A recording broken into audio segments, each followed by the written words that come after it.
Guys, it's a series of mishaps here in the Happy Bear Toes household. I can't even say household. I have started filming well over a dozen times at this point, maybe closer to 20, and I cannot get in the groove. I cannot get it right. I am failing to YouTube. So we're going to try again. The topic of the day is Ningen Shikkaku by Osamu Dazai, which I have here in the lovely pink Donald Keene edition. My nails match the cover. I did that on purpose. Which is also A Shameful Life, translated by Mark Gibbo. And my other nails also match this cover because I did that on purpose. So let's talk about this book. It was first published in 1948 in Japan, and it's phenomenal. And I say that with all the caveats that it's super triggery if you've got any sort of mental illness, if you don't like to read anything that's got like a super misogynistic character, if you're only into healthy, mentally feminist characters, it is not for you. If, however, you can handle a little misogyny with your depression and anxiety, it might be for you. And it's definitely a book that has meant a lot to me ever since the first time I read it, which would have been about 12 years ago, in this translation. And then I reread it this month in this translation. And I did reread the first section of this book before I picked up this book, so that I could do like a comparison between the translations. And I honestly, both of them are good. Both of them are good. So let's talk about the story. So the book is split up into, it's got a prelude and an epilogue, and then it's got 3 chapters. In the pink one, they're called notebooks. In the black one, they're called journals, I believe. And so it's essentially like 3 diaries that were written by this man named Yozo. And Yozo is attempting to kind of tell his life story and explain how he ended up in his final situation predicament, which would be a spoiler. Not that there won't be spoilers, but I'm going to try and get to at least 5 minutes into recording before I give you any serious spoilers. So the first notebook is his childhood. And then the second notebook is his young adulthood in Tokyo, moving from the countryside to Tokyo. And then something tragic happens. And then the third notebook is every kind of way that his life spirals out of control after that trauma that happens. And he, his general approach to life is, I don't understand people. They make me nervous.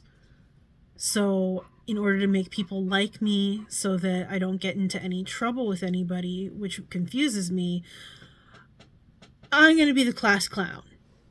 And he perfects this as a child, this tomfoolery, buffoonery, so that he can not necessarily remain unnoticed, but so that nobody can really engage with him on a deeper level and see how he's actually really struggling to come to terms with humanity, come to terms with his own feelings of depression and alienation, which he's had his whole life. Ever since he was very small, he does not understand how people work. And it's genuinely really sad. And we've hit that 5.5 minute mark, so I can go into some spoilers. If you want to read this book and you haven't, I recommend it. But from here on out, I may or may not spoiler. And also, generally, trigger warning for, I hate to say the word unalive because I hate the word unalive, but trigger word for unaliving. We're going to use the real word later in the video because I believe in calling things what they are. So yeah, the second notebook, he goes to Tokyo and he befriends a man named Horiki. Horiki introduces him to a few things about life in Tokyo: liquor, ladies, and leftism. And in those three things, our dear Yozo becomes very much so embroiled. He becomes an alcoholic very quickly. And this is where the misogyny comes in. He becomes kind of addicted to sleeping with prostitutes, and because he feels like they also are not human beings. He doesn't feel like a human being. He feels like a prostitute is not a full human being either, and so therefore he finds comfort in them. Not the best look for Yozo, but it is who he becomes, and he learns how to become like a ladies' man in order to hide his insecurities. And then he keeps up with this whole demeanor of being like this kind, helpful, goofy comedy man as much as he can, while at the same time just dying inside of serious depression and social anxiety. And it's just really painful to read some of these feelings that he has. It's everything kind of comes to a head when he meets a woman whose name at the point that he's writing these journals he can't remember, but he believes was something like Tsuneko.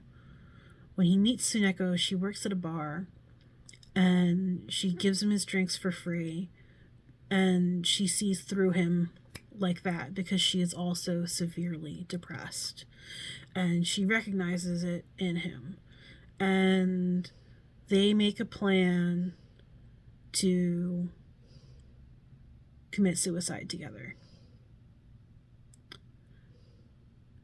And at the end of that second notebook, they go through with it, and he gets rescued and she doesn't. So it's not like a happy-go-lucky book. The third notebook follows everything that happens after that. He gets arrested for aiding and abetting a suicide. He gets remitted into the care of a family friend for a commuted sentence because he is found guilty.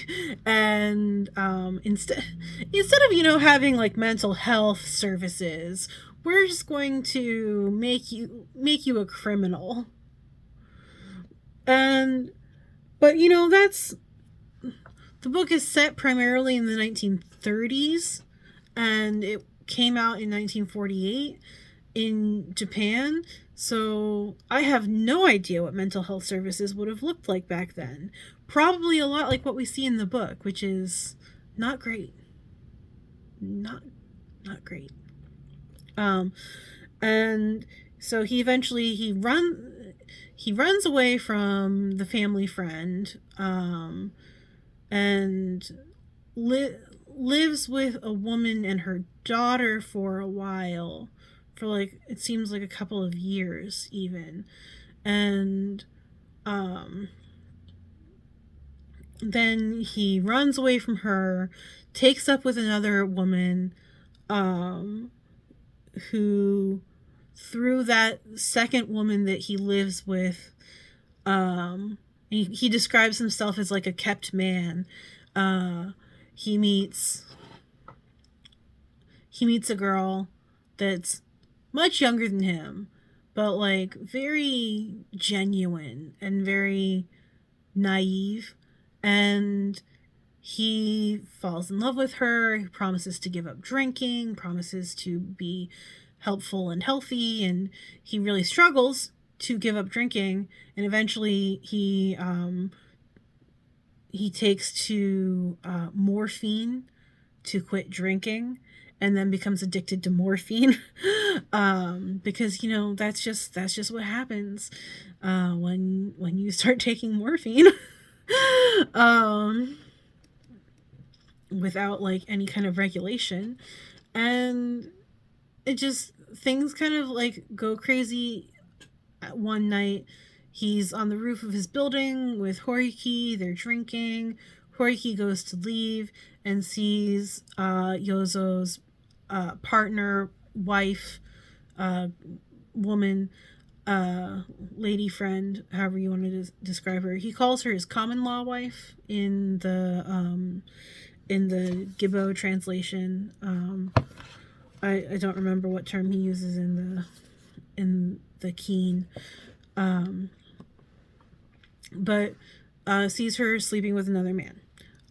It comes out that was an assault, and that she had not intended to sleep with that man. So Horiki goes back up to the roof to tell him, hey, your wife is banging the neighbor. And things really fall apart for the wife. So, and she becomes really scared of people, really like fragile to be around, and it breaks Yozo's heart, because one of the things he loved about her was how she was just genuinely trusting of people, and that trust is so shattered that he finds a box of sleeping pills or poison or something, or he's looking for sleeping pills and he finds a box of poison, and he realizes that she's planning on offing herself, and he can't handle that, so he takes all the poison. And from that point, when he survives that, they label it an accidental overdose, so that he can get sent to a sanatorium. And he's writing from the sanatorium, the journals for the most part, and then in the epilogue, which is written from a completely different perspective, we kind of learn that he may or may not still be alive. He kind of relocated to the countryside, and just went to a world outside of the city, away from his vices, in order to try and like recoup. So yeah, it's a heavy book. I don't know how else to say it, but it's a very heavy book, and I think that's one of the reasons I like it so much, is because sorry, my dog is crying in the background. But I don't like darkness per se, but I've experienced enough darkness that I find comfort in empathetic portrayals of it. And it just,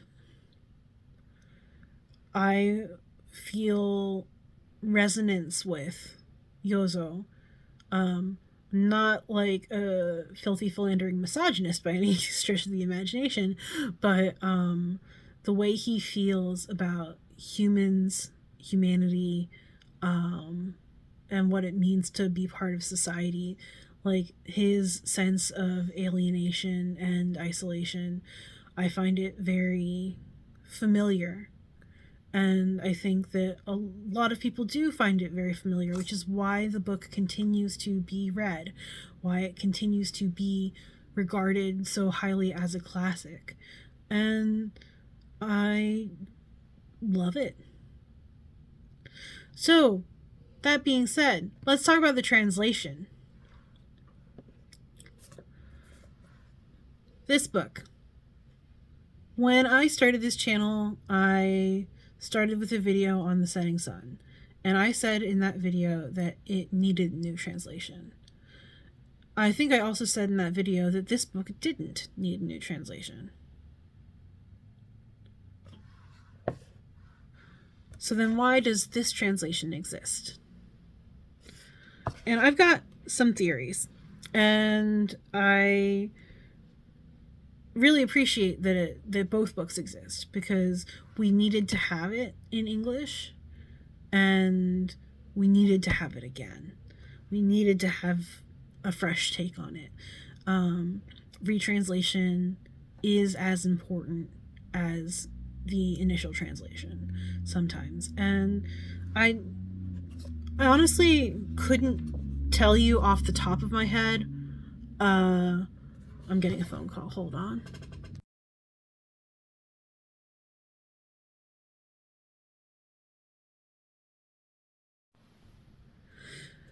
So yeah, I record on my phone, and I got a phone call. So I'm sure I'll edit something in there, something fun. So let's just compare. Let's just directly compare some of these things. I'm going to start with the beginning of the first notebook. And we've got our Donald Keene translation from 1958. First paragraph. Mine has been a life of much shame. I can't even guess myself what it must be to live the life of a human being. I was born in a village in the Northeast, and it wasn't until I was quite big that I saw my first train. I climbed up and down the station bridge, quite unaware that its function was to permit people to cross from one track to another. I was convinced that the bridge had been provided to lend an exotic touch and to make the station premises a place of pleasant diversity, like some foreign playground. I remained under this delusion for quite a long time, and it was for me a very refined amusement indeed to climb up and down the bridge. I thought that it was one of the most elegant services provided by the railways. When I later discovered that the bridge was nothing more than a utilitarian device, I lost all interest in it. So we'll go ahead and compare that to the very first paragraph here in the more modern Debeau translation, which came out. When did this come out? English translation, copyright 2018. So I must have gotten this right when it came out, and then not read it until now. Because that's sometimes how things go. Okay, so this one, the first notebook. This one, the first journal. I have lived a shameful life. I can't understand how this thing called human life is supposed to work. I was born out in the country in northeast Japan, so I was already fairly old by the time I saw my first steam engine. Back then I didn't realize that the bridges in the station were there simply to let people cross the tracks and get to their platform. I thought they were there to give the station an air of sophistication and fun, like a playground. I maintained this belief for quite some time, and clambering up and down those stairs always seemed to me the height of refined entertainment. Surely, I thought, this was the most considerate of all the services provided by the railroad. When I eventually discovered that they were nothing more than a practical set of stairs, my sense of delight vanished. So you can see, just based on the first paragraph, how different the translations are. And yet they convey the same story, because it's the same book. But I think that one is certainly more fluid in our 21st century parlance, and that's the new translation. And that's the thing that happens with translations, is Unlike an original text, a translation can get stale. That doesn't mean there's anything wrong or bad with this translation. It's very elegant. And if you want something that feels a little bit more formal or rigid, and in the way that Yozo might be formal and rigid himself when interacting with people, you might want to go for No Longer Human over A Shameful Life. I think, honestly, the biggest mistake with A Shameful Life is calling it A Shameful Life instead of calling it No Longer Human. And I understand why they did that. They wanted to separate the book from the previous translation, be like, this is a new translation, this is a new telling of this story. But it comes down to the marketability of the book. You know, like, they have to, I don't know if you can see, they have to put on this cover the original title in parentheses so that you know what it is, because it has been known as No Longer Human in English for 60 years in between these two translations. Yeah, 60 years. And but I definitely think it was worth it to translate it again. And obviously my opinion on the title is just my opinion. But I lost my train of thought. So I guess the question, is this outdated? No, I don't think that this is outdated at all. I think that it's a little bit stiffer, but I don't think it's outdated. So then why does this exist? Because it has to. Because we need it. We need new translations of classics just as much as we need new translations of new books. You know, the more you translate a classic, the bigger its audience becomes, right? Like, the more you translate anything, the bigger its audience becomes. And the act of retranslation is as much of a love letter to the original as the original translation. You know, we're not saying, oh, Donald Keene's translation is boring and dull, so let's do a new one. We're saying Donald Keene's translation was impactful enough on me that I want to do what he did and do it just as well, but my own way. You know? And I think that's really important. Speaking of translations, let's talk about adaptations, because I own 3 copies of this book, and the third is this Junji Ito adaptation of No Longer Human. And this book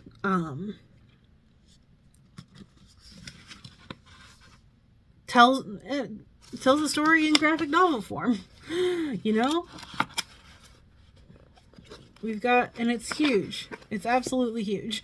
Compared to this, it's hard to be like, this is the same book. It's not, and it doesn't need to be, but it is. And it is. So what Junji Ito does is he adapts the novel into a graphic novel form. This is really common for classics, is to get a graphic novel adaptation. The graphic novels are more accessible for a lot of readers. And I'm a huge fan of graphic novels. We support them on this channel. We love them. But the fact that Junji Ito did it is particularly delightful, because he's known for writing horror manga. While Ningen Shikkaku is not a horror novel, it deals with the kind of psychological elements that make a psychological thriller the way that Junji Ito would write his graphic novels. So I think the partnership is great. Ito's art style with the text of Ningen Shikkaku, it works. It's a match made in heaven or hell. I will say we've got on the cover that it says that the original novel is by Osamu Dazai, and then when you open the book, it is manga, so it opens the opposite direction. it lets you know right on the cover page that it's based on the Keen translation for the English text. So we know what we're dealing with in terms of translation. We're dealing with the Keen, and I think that the graphic novel version really makes that Keen text come alive, because that's, you know, that's the biggest issue with it, is that it's a little stiff. And pairing it with the images of the graphic novel really make it feel fresh, you know, make it feel like it was translated in 2018 as opposed to 1958. Yeah, so that's, you know, ultimately, if you're interested in the story, which I hope you are at this point, you've got 3 solid options for reading it. If you prefer your classics to feel like a classic, you're going to go with the Keen No Longer Human. If you want something that feels like it could have been written yesterday, you're going to want A Shameful Life. And if you just straight up want a graphic novel, the Junji Ito, that's for you. So I guess the final question is, obviously, we know why we translate things, so that it can be accessible to more people. We know why we retranslate things and why we adapt things. And it's the same reason. But, like, I guess the final question is, what can we do as consumers to signal to publishing companies that we want to see more translations and adaptations? Because I don't know what the stats are right now, but once upon a time, the stats were incredibly abysmal for the number of books published in translation in English. And I believe they're still pretty darn abysmal. And it shouldn't just be internationally renowned classics like No Longer Human that get the treatment, right? It should also be silly little novels. We need silly little novels just as much as we need the classics. So that's all my thoughts on No Longer Human. Definitely think it's a worthwhile read for pretty much anybody. And yeah, give it a shot. All right, thanks so much for watching, and excuse me. Thanks so much for watching, and I'll be back in a bit.